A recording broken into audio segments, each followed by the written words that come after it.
দিনব্যাপী ভোট গ্রহণ শেষে বৃহস্পতিবার সন্ধ্যায় শুরু হয় ভোট গণনা।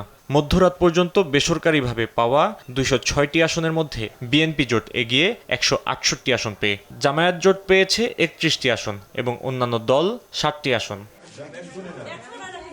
ঢাকা ১৭ আসনে বিএনপি চেয়ারম্যান তারেক রহমান তার নিকটতম প্রতিদ্বন্দ্বী ডাক্তার খালিদুজ্জামান থেকে ৭,৯৮৫ ভোট ব্যবধানে জয়ী হয়েছেন। আর বগুড়া ৬ আসনে তারেক রহমান জয়লাভ করেছেন বিপুল ভোটে। ঠাকুরগাঁও ১ আসন থেকে নির্বাচিত হয়েছেন বিএনপি মহাসচিব মির্জা ফখরুল ইসলাম আলমগীর।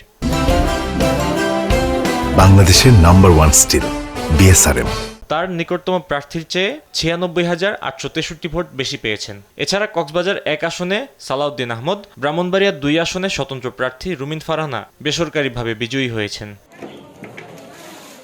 এদিকে জামায়াত জোটের কুমিল্লা ১১ আসনে ডাক্তার আব্দুল্লাহ মোহাম্মদ তাহের, কুষ্টিয়া ৩ আসনে আমির হামজা, কুমিল্লা ৪ আসনে এনসিপির হাসনাত আবদুল্লাহ জয়ী হয়েছেন।